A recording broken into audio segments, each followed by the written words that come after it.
Welcome to Usable Wisdom, where we will be sharing with you the latest tips and tricks in the financial space, as well as business and entrepreneurship.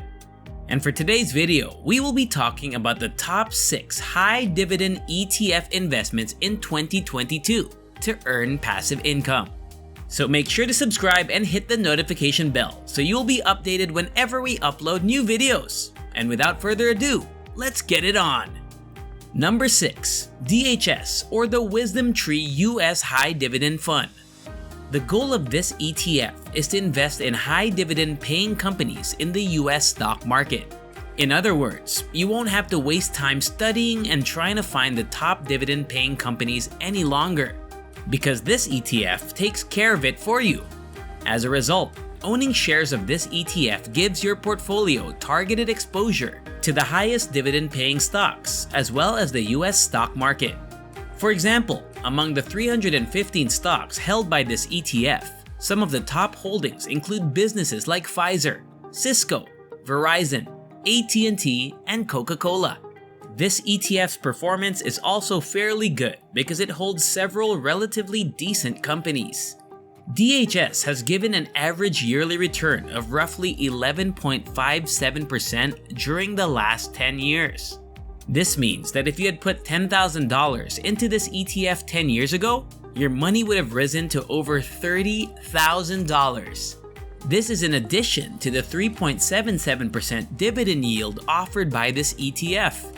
Now, for an ETF that pays a dividend of even more than 2%, it's amazing to see how much it's increased in the last 10 years. You might be thinking that a 3.77% dividend yield isn't all that spectacular. I have stocks in my portfolio that pay up to 8% in dividends. On $10,000 invested, you may anticipate paying $38 per year with an expense ratio of 0.3%.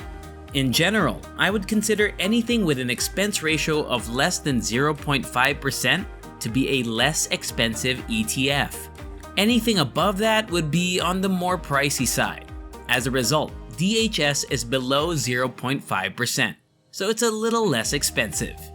Number 5. SPHD. SPHD is modeled on the S&P 500 Low Volatility High Dividend Index, which tracks the performance of the S&P 500's 50 least volatile high dividend yielding equities. This index was created as a benchmark for investors who want to make money from their investments. Because SPHD is based on the index, it's a safe bet that it'll be a great addition to your dividend portfolio. SPHD presently owns 51 equities, with top holdings in Iron Mountain, ExxonMobil, and a few more, possibly less well-known companies. We can't look at the ETF's 10-year performance because it was formed in 2012. However, this ETF has had an annual return of approximately 11% since its inception. This means that a $10,000 investment in 2012 is now worth slightly more than $23,000. Given that this is a high-yield dividend ETF, it's particularly interesting to see that your investment will grow in value in addition to the high monthly payout. What about dividends? A monthly dividend of 3.86% will be paid out by this ETF. Number 4.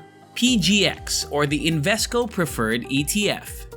The ICE B of AML Core Plus Fixed Rate Preferred Securities Index is the benchmark for PGX.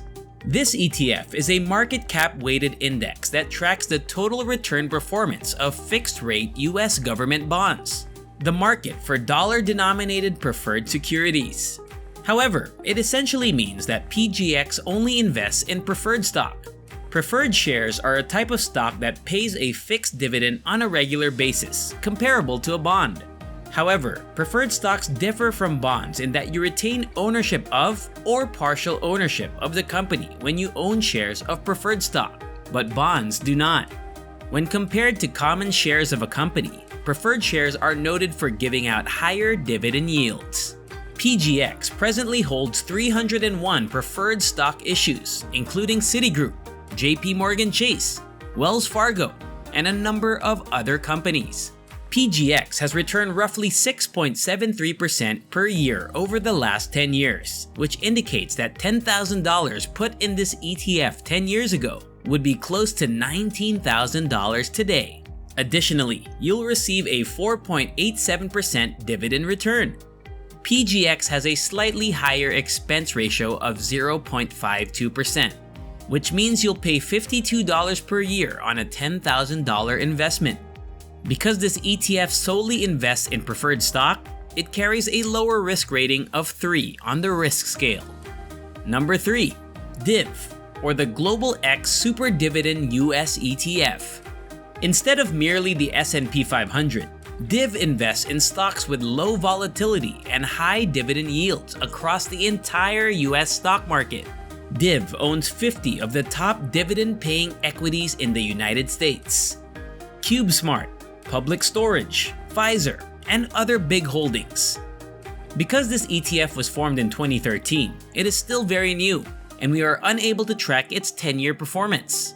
However, since its inception in 2013, it has averaged a 4.67% yearly return. While this ETF's growth is a little slower than the others on the list, it makes up for it with a high dividend yield. DIV has the greatest dividend yield on the list at 5.8%, but it also has a high expense ratio of 0.45%, which means you'll pay $45 per year on a $10,000 investment. Due to the fact that this ETF only invests in 50 firms, as well as the poor returns and higher expense ratio, this ETF is a riskier alternative. Number 2. SDIV, or the Global X Super Dividend ETF. You may recall this ETF because the last one was DIV, and this one is SDIV. It is a very similar ETF developed by the same firm, but with a small twist. Instead of investing in 50 of the highest dividend-yielding firms in the United States, this ETF invests in 100 of the highest dividend-yielding stocks around the world. This ETF presently includes 104 equities, with the top holdings including China Power International, Yanzhou Coal Mining, and others. This ETF has only returned approximately 3.1% per year on average over the last 10 years, implying that $10,000 invested 10 years ago is only worth roughly $13,600 today. So all while your hypothetical $10,000 investment is not losing value, it is not increasing as fast as it would be if you invested in a growth ETF, or something like VOO. However, as I've stated several times in this video, you normally gain in dividends what you lose in capital appreciation. They have something of an inverse relationship. The more dividends you receive, the lower the ETF's or stock's capital appreciation will be. However, if you're investing for income, that should be sufficient for as long as the ETF exists, because the stock has not lost value over time. Number 1. KBWD, or the Invesco KBW High Dividend Yield Financial ETF. This ETF is founded on the KBW Nasdaq Financial Sector Dividend Yield Index, which is a dividend yield weighted index that includes US financial companies with high dividend yields that are usually in the business of providing financial products or services. This could be banking, insurance, loans, or anything similar. This ETF only contains roughly 41 equities, with some names you may not recognize. These are all financial services and product companies. It's a relatively strong performer, especially for an ETF with such a high dividend yield. The 10-year average is currently around 8.75% per year.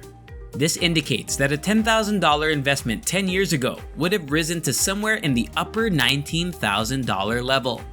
However, the reason this ETF is ranked first is because of its extremely high dividend yield, which is presently sitting at a delectable 7.37%, according to Invesco's yield performance metrics.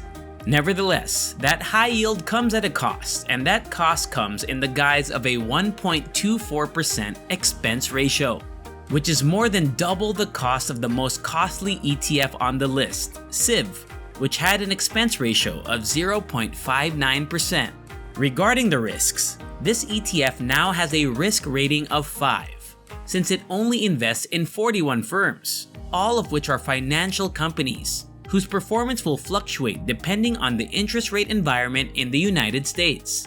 So while this ETF has the greatest dividend yield of all the ETFs on this list, It also has the highest expense ratio and some additional risk considerations to consider when picking which ETF to add to your investment portfolio. Thank you for watching. I hope you gained some usable wisdom from this video. If you did, go ahead and hit the notification button and then subscribe to this channel. That way, you'll be updated anytime we upload life-changing videos like this. Until next time, see ya!